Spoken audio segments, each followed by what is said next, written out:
সে আজ অনেক বছর আগের কথা। বীরসিংহ গ্রামে কমলা ও সুরেশ নামে এক দম্পতি বসবাস করত। সুরেশের ছোট ব্যবসা ছিল, আর কমলা ঘরের সব কাজ সামলাতো। কমলা খুবই সাদাসিধা সরল মনের মানুষ ছিল, কিন্তু তার ভুলো স্বভাবের জন্য সংসারে শাশুড়ি, ননদ এবং স্বামীর সাথে প্রায় খিটিমিটি লেগেই থাকতো।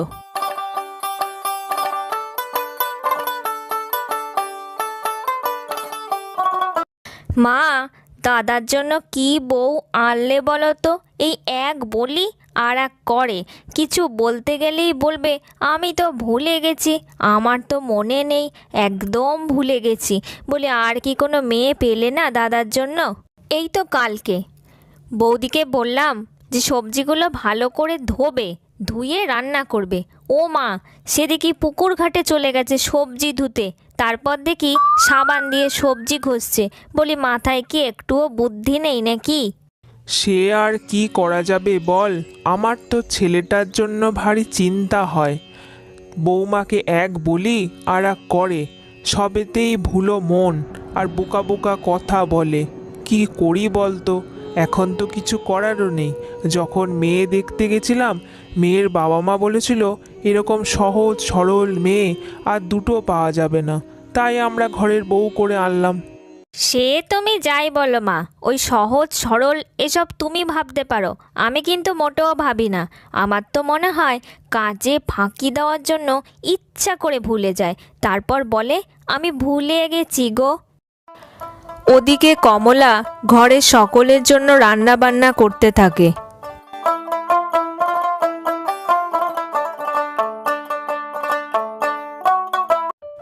আজ খাসির মাংসটা ভালো করে রান্না করতে হবে। আমার ননদ খাসির মাংস খেতে খুব ভালোবাসে। হায় ভগবান, রান্না বান্না করতে গিয়ে তো শাশুড়ি মাকে সকালে চা দিতেই ভুলে গেছি। যাই যাই, তাড়াতাড়ি চাটা করে শাশুড়ি মাকে এক্ষুনি দিয়ে আসি। মা, এই নিন আপনার চা। ওই রান্না করতে গিয়ে একটু দেরি হয়ে গেল চা দিতে, আসলে আমি একটু ভুলে গেছিলাম তো। তা যাই হোক, নিন এখন চাটা গরম গরম খেয়ে নিন। বলি শুধু শাশুড়ি মার জন্যই চা আনলে হবে? ঘরে যে তোমার ননদ এসেছে তা কি তোমার মাথায় নেই? তা আমার জন্য তো এক কাপ চা করে আনতে পারতে নাকি? সকাল সকাল চা খেলে দিনটা বেশ ভালোই যায়। এই রে, আমি না একদম ভুলে গেছি। আসলে রোজ এক কাপ করে চা করি তো মায়ের জন্য, তাই আজও এক কাপ চাই করে ফেলেছি। আমি তোমার জন্য এখনই আর এক কাপ চা বানিয়ে এনে দিচ্ছি। থাক, আমার জন্য আর চা বানিয়ে আনতে হবে না। তারপর চা দিতে গিয়ে দেখবো অন্য আবার কিছু ভুলে গেছো। এখন যার জন্য চা এনেছো মাকে চাটা দাও, ব্যাস।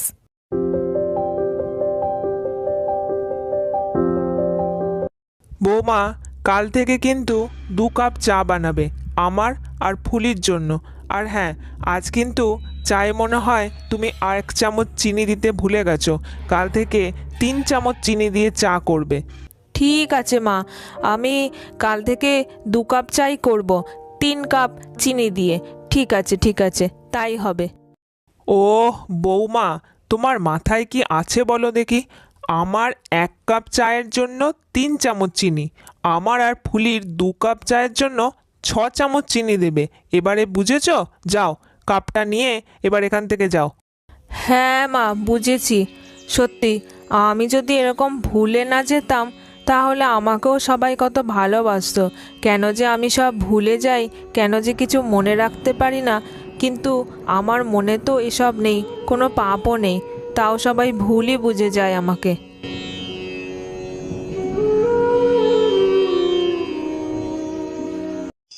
আজকে এক কাণ্ড ঘটেছে গিন্নি, আর বলো না। আমার মহাজনের একজন বিশ্বস্ত কাছের মানুষ মহাজনের বিশ্বাস ভেঙে তার নাক কেটে দিয়ে সমস্ত জিনিস নিয়ে চলে গেছে। সে কি গো, কি বলছো? তা মহাজনের নাকে ওষুধ লাগিয়েছিল তো, নাকি সেটাও ভুলে গেছে? ও মা, এ আবার কেমন কথা? তা মহাজন আবার নাকে ওষুধ লাগাতে কেন যাবে? হ্যাঁ, কেন কেন? নাকে ওষুধ কেন লাগাবে না শুনি? এই যে বললে একজন বিশ্বস্ত কাছের মানুষ মহাজনের নাক কেটে দিয়ে চলে গেছে, তা নাক কাটলে তো রক্ত বেরোবে, আর রক্ত বেরোলে তো ওষুধ লাগানো দরকার নাকি? আরে গিন্নি, ও সত্যি সাধে কি তোমাকে বোকা বলি? এই জন্যই তোমাকে সবাই বকাবকি করে। আরে এ নাক কাটা সে নাক কাটা নয়, এ হলো বিশ্বাস ভেঙে দিয়ে চলে যাওয়া। বুঝেছো এবার? বারে, আমি কি অত ঘোর প্যাচ বুঝি নাকি? নাক কাটা শুনেছি, তাই ভাবলাম ওষুধ লাগাতে হবে।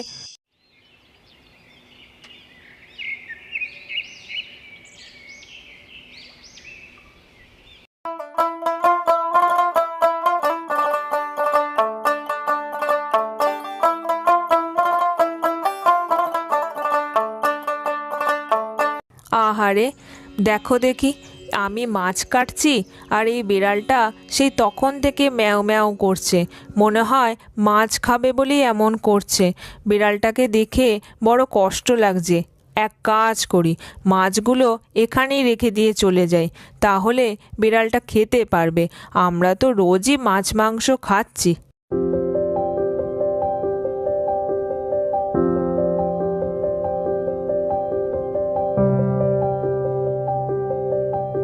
এরপর সুরেশ দোকান থেকে ফিরে এলে কমলা তাকে খেতে দেয়, আর সুরেশ খেয়ে নেয়। হঠাৎ তার মনে পড়ে যায়, এ কি কমলা, সকালে বাজার থেকে যে টাটকা মাছ নিয়ে এলাম, কই মাছ তো রান্না করনি। বলি মাছ রাঁধতে কি তুমি আবার ভুলে গেলে নাকি গো? না গো না, ভুলে যায়নি। ওই পুকুর পাড়ে যখন আমি মাছ কাটছিলাম, একটা বিড়াল ছানা তাকাচ্ছিল। আমার বড় মায়া লাগলো গো, তাই ভাবলাম মাছগুলো ওকেই দিয়ে দিই, তাই মাছগুলো আমি দিয়ে চলে এসেছি। সে কি গিন্নি, তুমি অত বড় বড় মাছগুলো বিড়ালকে দিয়ে চলে এলে? আর ঘরে এত জায়গা থাকতে শেষে কিনা পুকুর ঘাটে গেছো মাছ কাটতে? বারে, ওই মাছের ছোঁয়াচেনি হলে ঘর নাকি এঁটো হয়ে যায়, তাই তো আমি পুকুর ঘাটে গেছিলাম মাছ কাটতে। এখানেও বুঝি আমার দোষ? আরে কমলা, রান্না করা মাছ ছোঁয়াচেনি হলে এঁটো হয়, কাঁচা মাছ কখনো এঁটো হয় না। তুমি এক বোঝো আর এক করো। সত্যি তোমাকে নিয়ে আর পারা গেল না।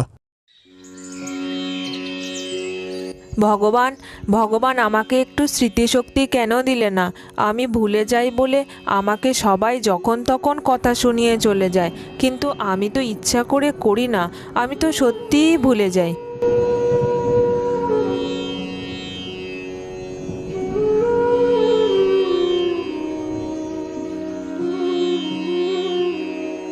মা, মাগো, দুদিন ধরে কিছু খাইনি, একটু খেতে দে মারে।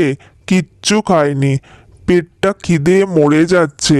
মারে একটু খেতে দে মা, দুটো ভাত দে আমাকে, খেয়ে পেটটা একটু ভরাই। আহারে, তোমার বুঝি খুব খিদে পেয়েছে? আমি তো 4 জনের জন্যই ভাত রান্না করেছি। দাঁড়াও, আমি আমার ভাগের ভাতটা তোমার জন্য নিয়ে আসছি। তুমি এখানে একটু দাঁড়াও। যা, যা মা যা, তাড়াতাড়ি নিয়ে আয় তো দেখি, বড্ড খিদে পেয়েছে রে। খিদের জ্বালায় পেটটা ছটফট করছে। যা মা যা, তাড়াতাড়ি নিয়ে আয়, দুটো ভাত দে দেখি, আর পারছি না আমি।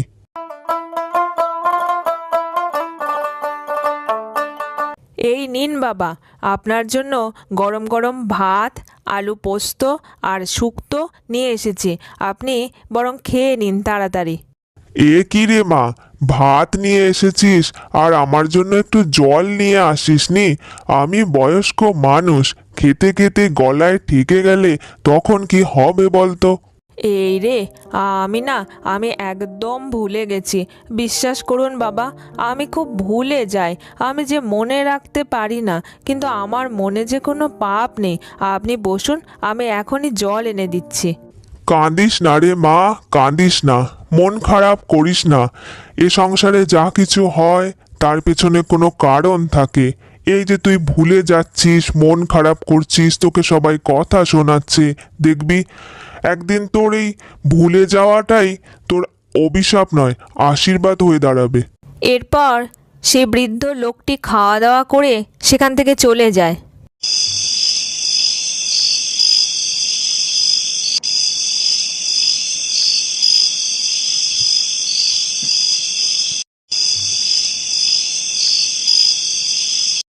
এ কি কমলা, তুমি তো দেখছি তরকারিগুলো গরম করতে ভুলে গেছো।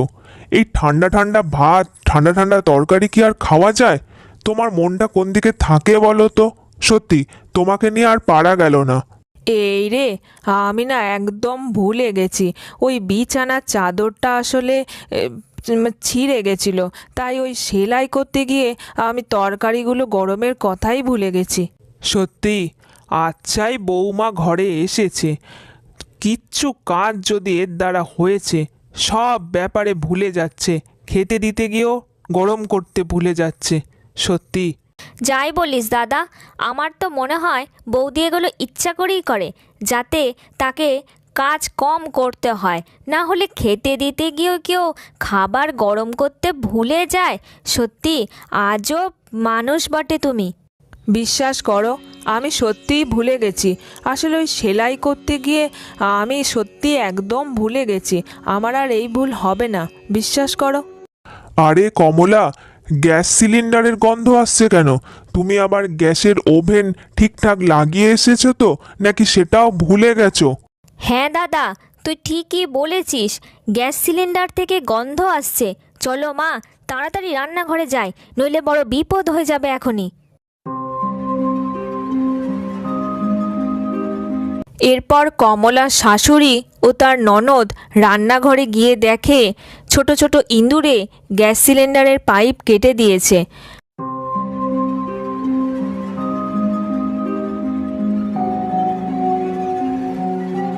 বৌমা, আজ তোমার জন্যই আমরা প্রাণে বেঁচে গেছি। ভাগ্যিস তুমি তরকারিটা গরম করতে যাওনি। ছোট ছোট ইঁদুর রান্নাঘরে ঢুকেছে, আর তারা গ্যাস সিলিন্ডারের পাইপ কেটে দিয়েছে। আজকে একটা বড় দুর্ঘটনা হতে পারত, হয়তো আমরা কেউ বাঁচতামই না। ভাগ্যিস তুমি ভুলে গেছিলে। সত্যি বৌদি, কারণে অকারণে আমিও তোমাকে অনেক কথা শুনিয়েছি, তুমি ভুলে যাও বলে অনেক খোঁটা দিয়েছি। কিন্তু সত্যি কথা বলতে, আজ যদি তরকারি গরম করতে তুমি ভুলে না যেতে, তাহলে আমরা হয়তো আজ আর কেউ প্রাণেই বাঁচতাম না। তাহলে তাহলে আর কি, আমার এই ভুলো বোকা হাবা বউটা এমনই থাক, তাতেই আমরা সবাই খুশি। কি বলো কমলা? হ্যাঁ, সত্যি ভগবান যা করে মঙ্গলের জন্যই করে। ভাগ্যিস আমার মনটা একটু ভুলো, না হলে তো সবাই আজকে মরেই যেতাম। এরপর থেকে কমলাকে নিয়ে সবাই সুখে শান্তিতে বসবাস করতে থাকে।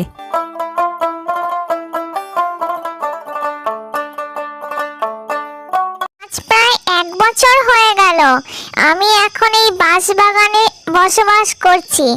আশেপাশের ভূত পেতনিরা কেউ আর থাকে না, আমিও আর থাকবো না। এখানে কোনো ভালো ভালো খাবারও পাই না, কতদিন কিছু ভালো ভালো খাইনি। আমি এবার মনুষ্য সমাজে চলে যাব। যাই দেখি কোথায় মানুষের বাড়ি আছে। এই বলে সেই বাঁশবাগানের শাঁকচুন্নি সেখান থেকে চলে যায়। মানুষ যেখানে বসবাস করে এমন একটা জায়গা সে রাতের অন্ধকারে খুঁজতে থাকে। এভাবে যেতে যেতে সে একটা সময় একটা বাড়ি খুঁজে পায়, আর সেই বাড়ির সামনে দেখে একটা বেল গাছ। তারপর সে সেই বেল গাছে উঠে বসে পড়ে।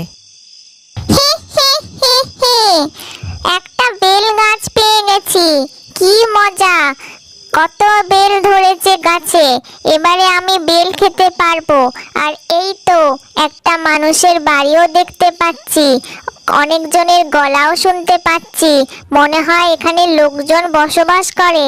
আমার আর চিন্তা নেই, এবারে আমি ভালো মন্দ রান্না আমি খেতে পারবো। কি মজা! হি হি হি হি।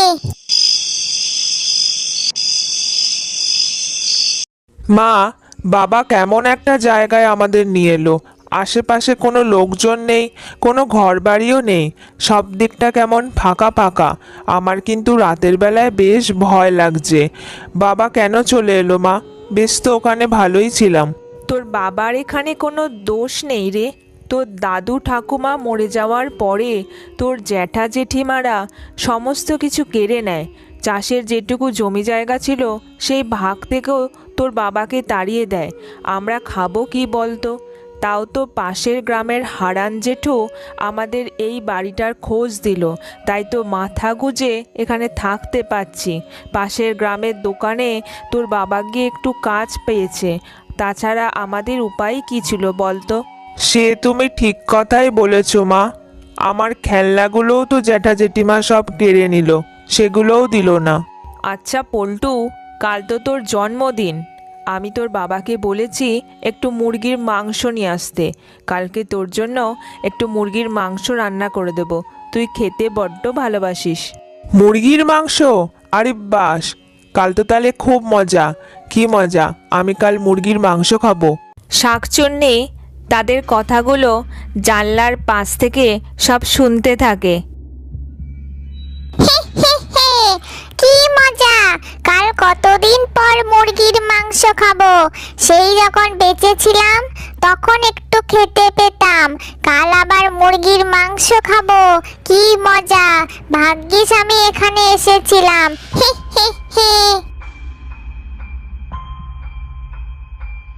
পরের দিন সকালে মালতী উঠোন ঝাড় দিতে থাকে আর শাকচুন্নি ওপর থেকে সব কিছু লক্ষ্য করে। এরপর মালতীর উঠোন ঝাড় দেওয়া হয়ে গেলে সে রান্নাঘরে আসে রান্না করতে। আজকে মাংসের গন্ধটা খুব সুন্দর বেরিয়েছে। পল্টু আমার খেয়ে ভারী খুশি হবে। সত্যি, ছেলেটাকে তো বেশি কিছু দিতে পারি না, তবু আজ জন্মদিনে একটু মুরগির মাংস রান্না করে দিয়ে খুব খুশি লাগছে মনটা। এরপর মালতী রান্নাঘর থেকে চলে গেলে শাকচুন্নি তার হাত বাড়িয়ে মাংসগুলো তুলে নিয়ে খেতে থাকে। একটা একটা করে কড়াইয়ের সমস্ত মাংসই সে তুলে নেয়।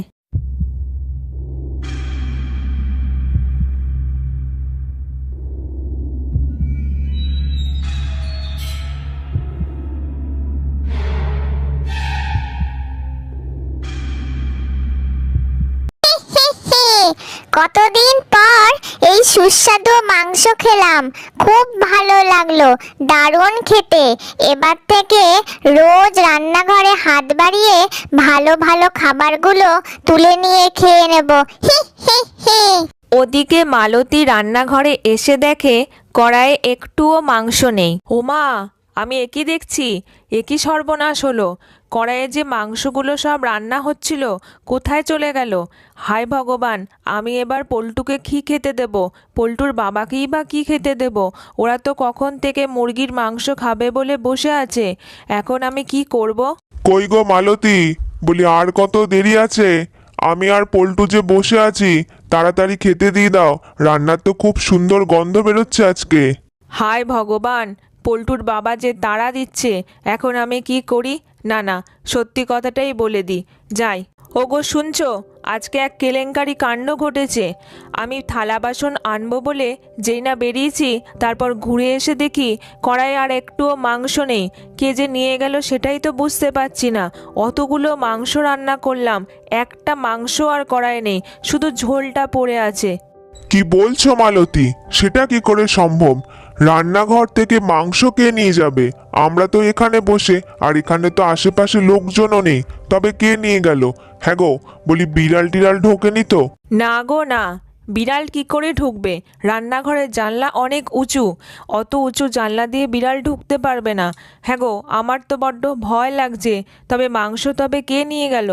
দেখো মালতী, একটা নতুন জায়গায় এসেছি, এখানে সবকিছু বুঝে উঠতে একটু সময় লাগবে।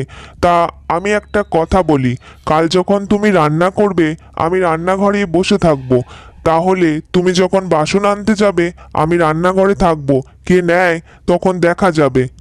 আর শোনো, আজ তো মুরগির মাংস পল্টুকে খাওয়ানো হলো না, তবে হ্যাঁ, কাল আমি কষ্টবিষ্ট করে হলো একটু মাছ আনবো, পল্টুকে রান্না করে দিও।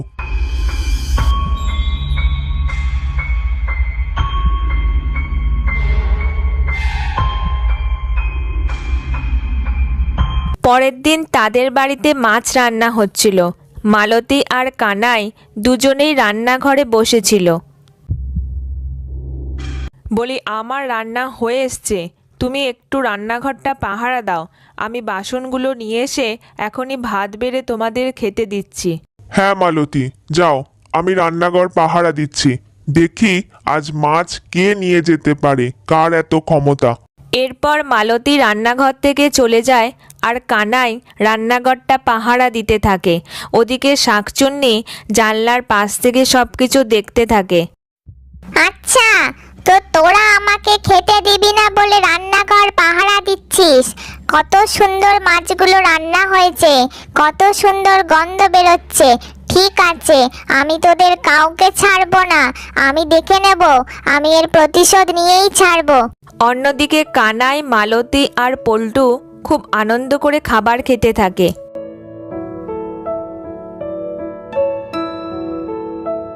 পরের দিন সকালবেলায় পল্টু বেলগাছের দিকে তাকিয়ে বেলগুলো দেখতে থাকে।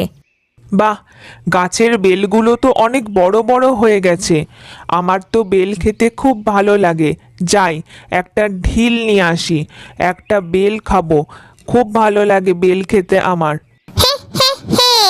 তোরা আমাকে কালকে মাছ খেতে দিসনি, আমিও তোদের ছাড়বো না, তোকেও আমি বেল খেতে দেব না। এই গাছটা আমার, এই বেল গাছটাও আমার। এই বেল শুধু আমিই খাবো, আর কাউকে খেতে দেব না। এই বেল যে নিতে আসবে তাকে আমি মেরে দেব।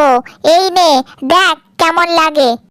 তারপর শাকচুন্নি একটা বেল পল্টুর দিকে ছুঁড়ে মারে। পল্টু মাথা ঘুরে পড়ে যায়, তার মাথাটা ফেটে যায় আর তার মা ছুটে আসে সেদিকে। এই দেখ, কালকে তোরা আমাকে মাছ খেতে দিসনি, আমি তোর ছেলেকে একটা বেল দিয়ে মাথা ফাটিয়ে দিয়েছি। দেখ কেমন লাগে এবার। তোর ছেলে আর প্রাণে বাঁচবে না। হি হি হি।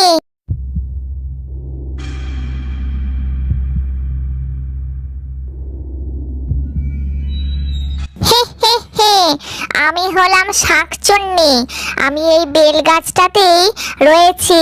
আগের দিন তোর বাড়ির মুরগির মাংসটা আমিই খেয়েছি, আজকে তোর ছেলেকে আমি মেরে দিয়েছি, এবার তোর ছেলেকে আমি আস্ত খেয়ে নেব। দেখ কেমন লাগে।